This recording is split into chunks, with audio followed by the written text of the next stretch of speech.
We're going to go over a general procedure for how to check an automatic transmission if you're having problems. Today we're using a 2011 Crown Victoria as an example because this video was inspired by Ghost Rider, one of our transmission parts customers. First of all, you're going to want to check the transmission fluid, but you're going to need the engine running for that. And there's multiple videos on how to check transmission fluid on automatic transmissions. Next, you're going to want to check the battery voltage. You want to check it both non-running and with the car running, with all the lights and accessories on. You need to know if you've got good battery voltage under all conditions. In addition to the 2011 Crown Vic, we also have this E250 Ford van. Both of these are equipped with a 4R70W transmission. Both of these are electronic controlled transmissions like the one our customer has. Because they are electronically controlled transmissions, if your voltage is not correct, the vehicle will not work correctly. Now, if you're checking the fluid before we move on, and you see milky white fluid, that's a whole nother video. That would be a busted transmission cooler. The cooler is down inside the radiator. Let's assume you've checked the battery voltage and everything's correct under all conditions. Let's say you've checked the fluid and everything's correct. Then you go to the diagnostic connector and you check for codes. Now let's say you've checked the codes and you are the lucky winner of the I Got No Codes lottery. Well, you're not alone.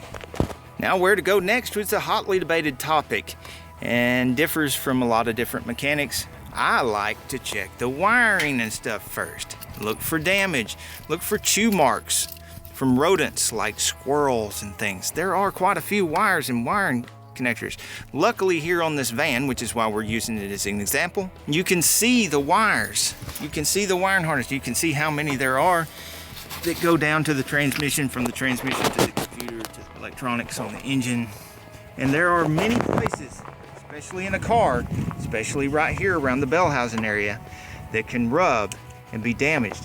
And look at this metal bracket that Ford and many other car manufacturers, in their infinite wisdom, decided to tie these harnesses to. Look at this nice sharp edge right here.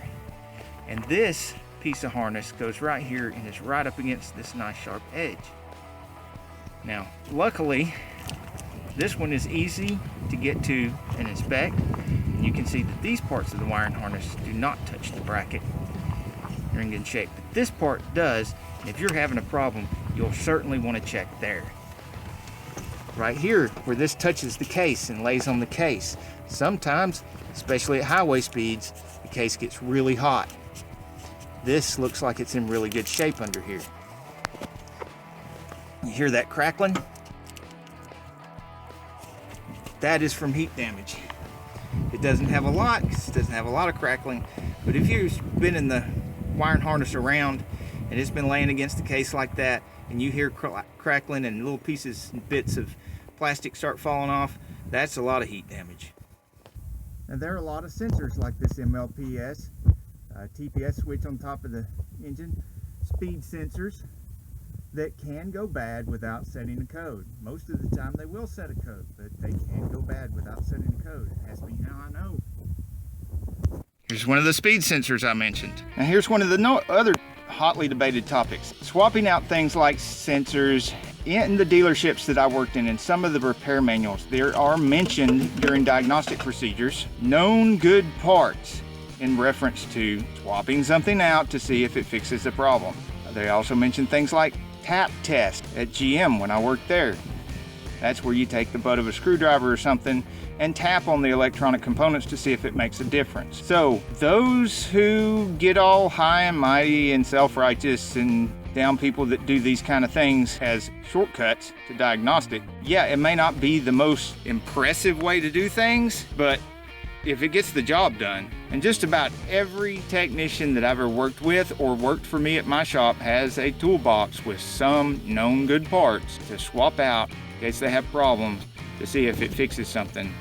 If it doesn't, they swap it back out, throw it back in the toolbox. What you cannot do, however, is go buy electrical stuff from a parts store and then get mad as the parts guy doesn't want to take the electrical parts back. This is a do-it-yourself video, for guys that don't have a scanner. They can't really hook up to this and be looking at a whole bunch of parameters and trying to see what's going on. They don't have pressure gauges, and if they do, they don't know what to do with them, or they're in a hurry, it's their own vehicle, this sort of thing. This is an alternative method. Okay guys, we'll also be revealing some common trouble points. Now we're looking at this case right here because it's really hard to see the passenger side in both the E250 or the Crown Vic. This exhaust goes down here with catalytic converters, and then there's a shield, and you can't see this connector very well. But there is a connector here on the passenger side near the rear of the case. If you take this connector loose and you look down in the part of the connector that's coming through the case itself, if there is transmission fluid inside that connector, that means that the connector itself is compromised, and that fluid getting on those pins could cause intermittent bad connection and all kinds of weird symptoms. Now let's say you've checked all this and you still can't find anything wrong. Before you go digging into the transmission, remember the words of my ex-wife. Have you checked the fuses yet? But we all know it wasn't that easy, so it's time to pull the pan. Now if you pull the pan and you look inside here and you see stuff like this, you're in big trouble. But normally what you're gonna see is either a very small amount of stuff, like what you see here, some dark fluid and maybe not pieces of tree. But at this point, if you've got 80 to 100,000 miles and you've checked all this stuff and you're still having problems and you pull this pan down, you're gonna see quite a bit of metal. I wonder if there's a magnet in it. Nope, there's not. But point is, see any little bit of metal, let's say fluid looks like this right here. Look at this servo. You see that in the light now? See that metallic in the fluid?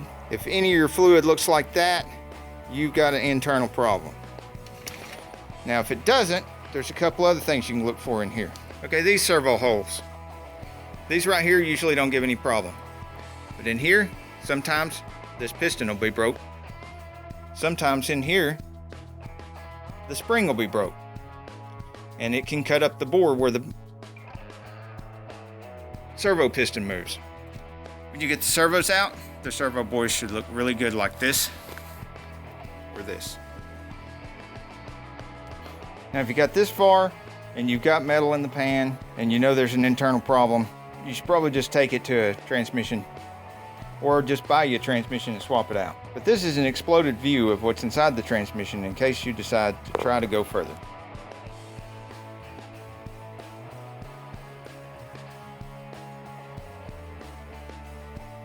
If you look on the 4R70W parts shelf, you can see some of the components inside the 4R70W and the AOD type transmissions. Now the first thing you would encounter is the valve body and the solenoids. Get an idea of what you're going to run into there. Look at my Volkswagen video on rebuilding the valve body and solenoids on that.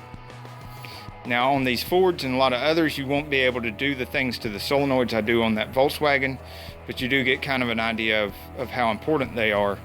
And on these types of units, if you have a solenoid problem, you need to replace it. The next thing you would encounter is the pump.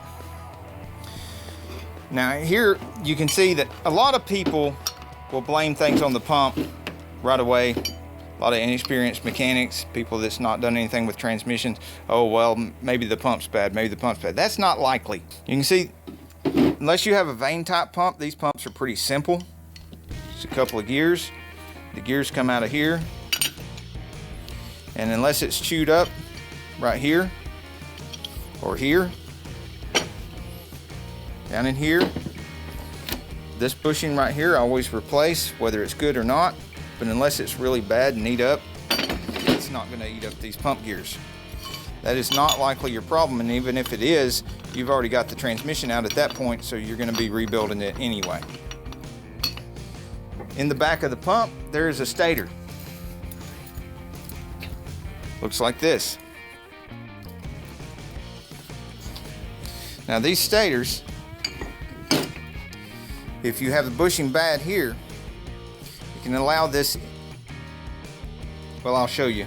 You can allow this input shaft, which is connected to the forward clutch drum, to move around a little bit. And when it does, these sealing rings will not seal correctly inside the drums.